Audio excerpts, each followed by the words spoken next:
आज से 2 महीने पहले हमने एक खबर चलाई थी।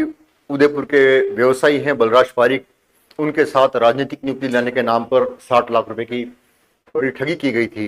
पीड़ित व्यवसायी का हमने एक इंटरव्यू चलाया था। उसके बाद मामले में किस तरह की कार्रवाई हुई है जानते हैं बलराज पारिक से।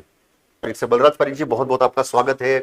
2 महीने पहले आप हमारे पास में आए थे, खबर चलाई गई थी, आपका एक इंटरव्यू किया गया था, उसमें आपने राजनीतिक नियुक्ति दिलाने के नाम पर कुछ लोगों पर ठगी के आरोप लगाए थे। 60 लाख रुपए की ठगी आपके साथ हुई थी, ऐसा कहा गया था। वर्तमान में उस चीज को लेकर क्या स्थिति है? क्या आपको राहत मिलने के आसार है? पार्टी ने किस तरह की कोई कार्रवाई की? कहां आपको क्या आगे इसमें राहत मिलने के आसार नजर आ रहे हैं? आपसे मिलने के बाद में मेरे को जो यहाँ पे एसपी हैं उदयपुर से, उन्होंने मेरे को बुलाया था। एसपी साहब से उन्होंने मेरे पूरे बयान लिए, मेरे से पूरा जो मामला था वो जाना। जानने के बाद में उन्होंने मेरे को कहा कि आप जाइए, आप जो आपने पहले एफआईआर दी थी प्रतापनगर थाने में, वो मेरे को उसकी एक कॉपी दे दीजिए प्रिंट निकाल करके। तो मैंने उनको प्रिंट निकाल करके और उनके ऑफिस में पहुंचा दिया। उसके बाद में वो बोले ठीक है, अब जब जरूरत पड़ेगी मैं आपको बुला लूंगा। उसके बाद में गोपाल स्वरूप जी मेवाड़ा जो एडिशनल एसपी है, उनका फोन आया कि बलराज जी आप मेरे पास आइए, मुझे आपके बयान लेने हैं। तो मैं गोपाल स्वरूप जी मेवाड़ा के पास चला गया था। उन्होंने मेरे से पूरी जानकारी जो भुगतान दिए, उनके स्क्रीनशॉट्स और जो सारे मेरे बयान वगैरह दर्ज कर लिए थे, और उन्होंने इस पे त्वरित कार्रवाई भी करी है।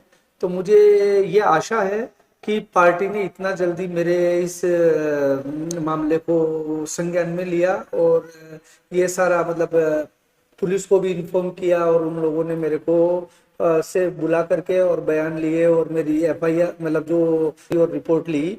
तो मुझे पूरी मतलब ये है कि मतलब मीडिया और पुलिस प्रशासन मुस्तैदी से मतलब इसकी जांच कर रहे हैं, और मुझे इसमें कुछ न कुछ ऐसा लग रहा है कि मुझे इसमें जो रिजल्ट मिलेंगे ना पॉजिटिव ही मिलने चाहिए, ऐसा लग रहा है मुझे। और बलराज जी, ये जो पूरा मामला था 10 न्यूज में जो इसको कवर किया था, उसके बाद ये बात कहां तक पहुंची, किस स्तर तक पहुंची?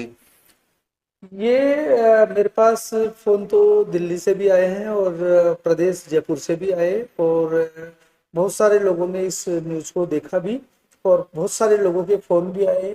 और जिन लोगों के खिलाफ मैंने बोला था, उन लोगों के एक दो लोगों के मेरे पास जो भी आए, तो फोन भी आए इस तरह से कि यार आप इनको टारगेट कर रहे हो या इनको ये कर रहे हो। तो फिर मैंने उनको बताया कि भाई मेरी इनसे कोई जाति दुश्मनी नहीं है, इन्होंने मेरे से पैसा लिया है, पैसा लेने के बाद इन्होंने मेरा काम नहीं किया और मेरा पैसा भी रिटर्न नहीं कर रहे।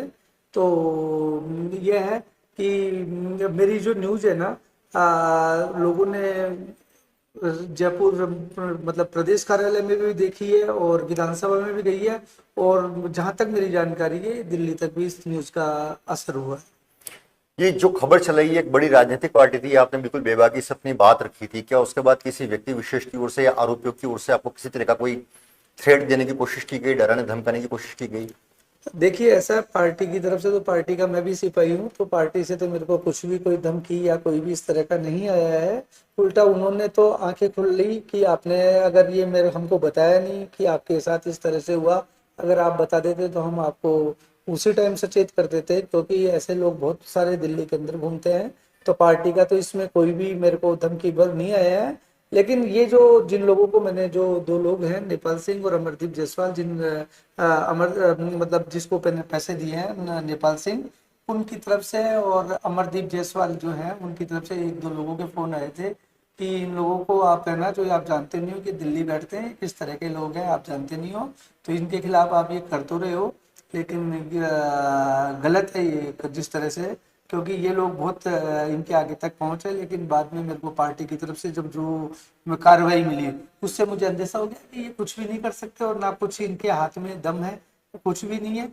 अब जो भी पुलिस जो कार्रवाई करेगी उसमें मुझे पूरा विश्वास है। किस तरह की कार्रवाई पुलिस की ओर से की गई? आपको बुलाया, बयान दर्ज करवाया, क्या क्या चीजें आपसे ली गई है और क्या सबूत आपने उन चीजों को लेकर पेश किए हैं? देखिए, जो पुलिस ने जैसे मैंने जिस तरह से उनको भुगतान किया, उसकी जानकारी मैंने गोपाल स्वरूप जी मेवाड़ा साहब को पूरी दे दी थी।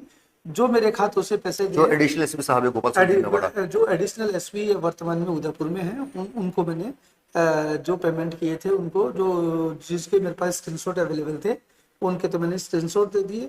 और बाकी सारी जानकारी और सारी उनको मैंने बता दिया था कि इस तरह से मैंने इनको भुगतान दिया है। तो वो सब चीज़ें जानकारी दे दी थी और उनके तक पहुंच गई है ये चीज़ें।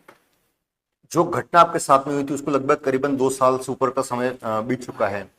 आपने जब आपके साथ में ये इस तरह की ठगी हुई थी तब भी आपने परिवाद दिया था और हमने खबर चलाई है। उसके बाद दोनों चीजों में क्या अंतर है? उस समय कार्रवाई किस स्तर की हुई थी और अभी कार्रवाई किस स्तर की हुई है? उस समय कोई कार्रवाई नहीं हुई थी। उस समय तो मैं खाली फोन कर रहा था, तो उन्होंने कहा कि नहीं हम इस तरह का नहीं कर सकते, ये नहीं कर सकते।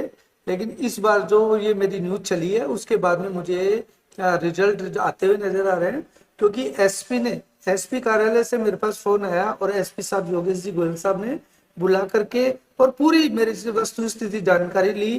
पूरा उन्होंने अपनी डायरी में नोट किया है। तो मुझे लगा है कि आपने जो न्यूज चलाई और मेरा इंटरव्यू चलाया उसके बाद में मुझे राहत मिलने की पूरी उम्मीद है। आप राजनीतिक पार्टी में भी दखलंदाजी रखते हैं, धर्मपत्नी किसी पार्टी पॉलिटिक्स में, क्या कहीं कोई ऐसा असर देखने को मिला जहां कोई नेगेटिविटी आई हो, ऐसी चीजें आई हो? क्या कहना चाहेंगे पार्टी को लेकर आप? मैं पार्टी को लेके कहूंगा, पार्टी पहले भी बिल्कुल पवित्र थी और आज भी पवित्र है। पार्टी के प्रति तो मैं कुछ कह ही नहीं सकता। पार्टी में वही मान सम्मान पहले था, वही मान सम्मान आज है। पार्टी के लिए हम 24 घंटे तैयार हैं। पार्टी जैसा कहे वैसा कार्य करने के लिए हम तैयार हैं। और पार्टी के लिए तो अभी इलेक्शन आ रहे हैं, तो जम्मू और रामगढ़ क्षेत्र से मेरे चुनाव लड़ने की पूरी तैयारी है। बीजेपी का सिंबल मिला तो मैं बीजेपी के सिंबल के साथ में अगर आंधी प्रधान जनरल आती है तो मैं प्रधान का चुनाव लड़ूंगा, ये मेरी है। और मैं पार्टी में मैंने दावेदारी कर रखी है, एमएलए के भी उसमें है, तो मैं चुनाव लड़ूंगा इसका प्रधान का। जी बिल्कुल, बहुत शुभकामनाएं इसके लिए आपको। एक आखिरी सवाल हम जानना चाहते हैं, जो जिस तरह के लोग हैं बड़ी पार्टी के साथ जुड़कर दीमक की तरह खून चूसते हैं लोगों का, पार्टी के संज्ञान में आया है, क्या पार्टी ऐसे लोगों को चिन्हित करके हमेशा के लिए बाइकआउट करेगी? क्या होना चाहिए? देखिए, मैं इसके लिए मैं आपको ये नहीं बता सकता कि पार्टी उनको क्या दंड देती है या उनके साथ क्या करती है क्या नहीं करती है। लेकिन मैं पार्टी को, अगर ये मेरी बात अगर आप तक पहुंचती है, पार्टी तक पहुंचती है, तो पार्टी को उनको दंडित करना चाहिए।